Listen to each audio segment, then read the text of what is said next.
Hey, welcome back to No Hype Beer Reviews. Unless it's your first time, then welcome. Please consider subscribing. If you do subscribe, hit that notification bell, get all the updates. Really excited for today's beer. It's courtesy of Sean from Nerdsense, so thanks so much, Sean. Really appreciate it. And he literally sent a message earlier today. He's like, sending another box of beer. And I'm like, man, I still have two beers from the last time you sent beer. I better get on it. So I have this one and also Trillium Night and Dawn, which I reviewed before, but it's a different batch, so maybe I'll re-review it. But anyway, this is a Pilsner, and I haven't had a lot of Pilsners in the last, 10 years or so. And I certainly have not reviewed many Pilsners. Recently, all of us, Nerdsense, myself, Matt from Massive, and I know Joe will be doing it from the Beer Patrol, had a Pilsner from Hot Butcher for the World. That actually ended up being one of my favorite beer reviews to do in recent memory because it is different than things I've been drinking, and really made me kind of challenge my vocabulary for descriptors and things like that, and invoked, memories, tastes, things like that from when I used to drink a lot of macro pilsners. This glass also gives me an excuse to look at some of these glasses my mother-in-law gave me. This is Saku, S-A-K-U, Estonian Pilsner beer established in 1820. So a Pilsner glass from Estonia. But yeah, it seemed kind of cool. I don't have, any modern Pilsner glasses, but I have two or three of these like old world ones. So yeah, pretty exciting. It's Trillium's Pilsner, 4.7% ABV. And yeah.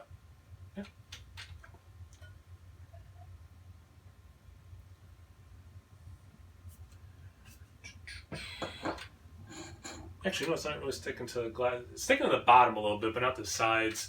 I mean, you can see a ton of head, four fingers, barely off white. But I mean, look at that. I mean, you can certainly see through it. It's pretty darn clear. Slight haze to it. Man, you say haze anymore when you're doing beer stuff. It's not what a lot of people, myself included, mean when we say haze.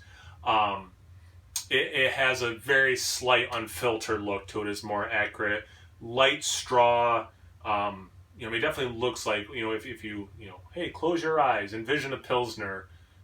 This is about exactly what you're going to think. Maybe not as much head, but the beer, the liquid itself. The head's down to about 3 fingers now, so it is going down relatively quickly. The head is interesting. It's white. I mean, I don't think I should even say barely off white. It's white. Some of the tiniest bubbles I've ever seen, but then it is a little sudsy and soapy, and there's a little bit sticking up here on the side of the glass, but then it's down about, half an inch, so it is like sticking to the side of the glass, which I like. So I mean, it definitely is a very beautiful looking beer. Let's get into the aroma.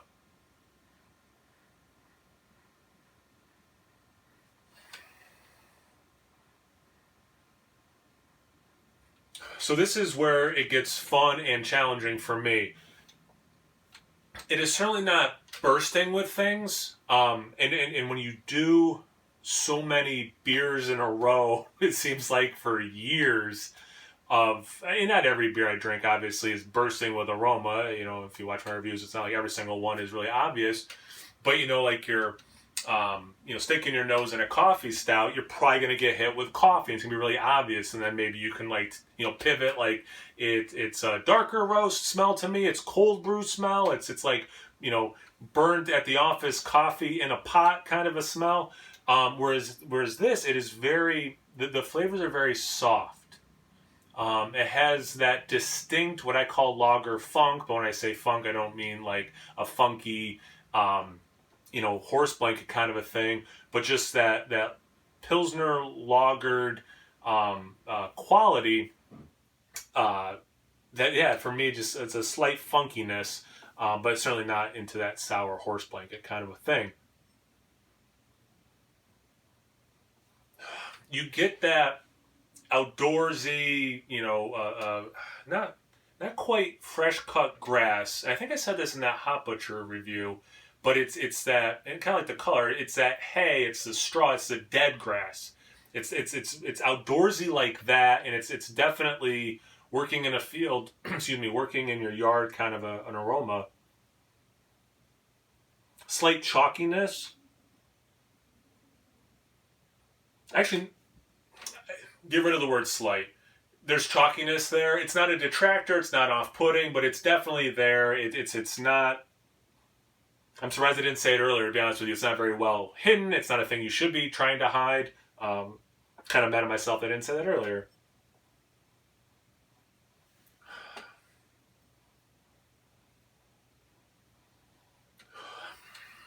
Is it apple? There's a soft fruit. I want to say green apple, but it's not reminding me of Granny Smith. Grapes? For some reason, I'm going green fruit here, but there's a soft fruit thing. Maybe when I get a taste. Let's find out. Cheers.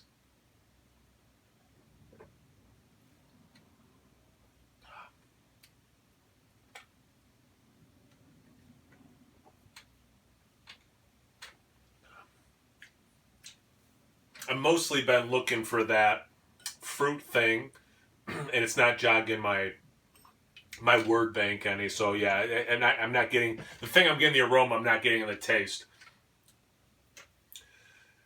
And again, this is maybe I should watch some other people's reviews or maybe read up some characteristics of pilsners. It tastes like a pilsner, and I'll go on. I'll trust me. I'll add to it. But I think that's a good thing to start with. You have a craft beer brewery who made a pilsner, and it doesn't drink like an IPA. It's not an IPL. It's not it's not some like we want to brew a lager because we want something lighter for the brewers to drink because there's all these heavy beers around us all the time. But for you, the consumer, we know you like your IPA, so we're going to hop the crap out of it. It's going to drink like a pale ale and IPA. That's not this one. This one drinks very much like a Pilsner should. Traditional, I guess would be a better way to say that. There is some nice hoppy elements, but doing this blind, I don't think anyone would be like, oh, this is obviously a pale ale or something. It comes across that much like a Pilsner should.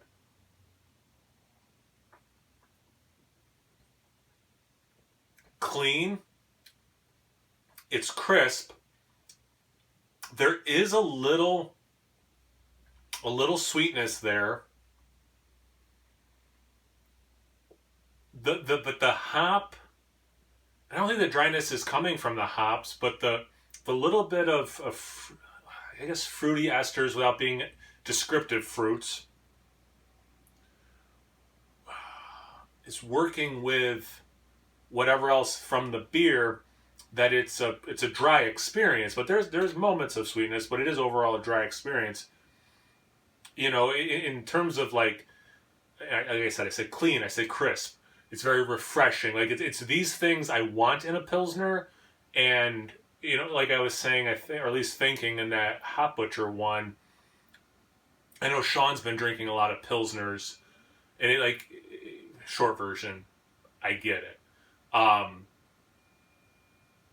It really, so often when I'm thinking of a beer I want to drink, and if you don't know, I drink like one beer a day. That's kind of my thing. I drink a beer, I don't drink three days a week and not drink the other days. I have one basically every day.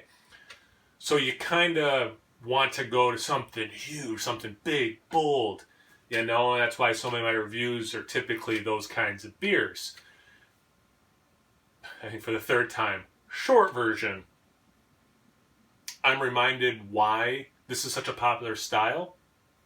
It makes sense to me why for the last however many years, when people do these lists of what do you think the beer trends are going to be next year, almost everyone's list says Pilsners are going to make a big comeback. Pilsners are going to be huge this year. It totally makes sense why people are thinking that, saying that, and why Pilsners have made somewhat of a comeback. I mean, for sure. I don't know if they've made as big. That'd be an interesting conversation. Have they made as big of a comeback in popularity, whatever you want to say, as people have said they thought it would? It's just good.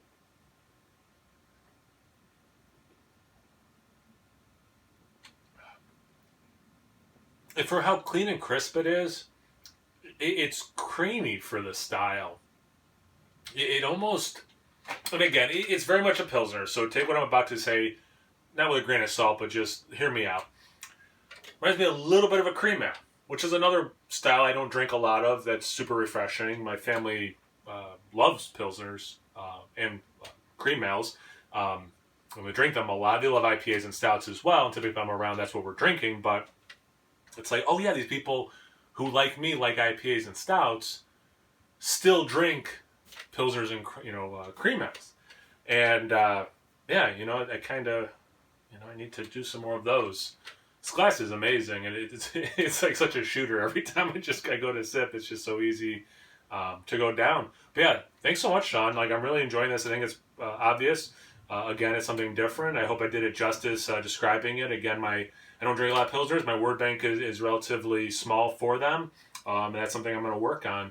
I don't know when, because I have so many beers to drink and review in the near future that I don't know when I'll get to some more Pilsners, but I'm going to try to make an effort to. Thanks again, Sean. Make sure you guys check out Nerdsense. I'll put a link to their channel in the description box below, and I'm sure around this time there's a thing where you can click to subscribe to their channel and watch one of their videos. Thank you guys for watching. I always appreciate that. Check me out on Instagram and Untapped. It's no hype reviews at both those places. So please like, comment, subscribe. Most importantly, imbibe. Cheers, everyone.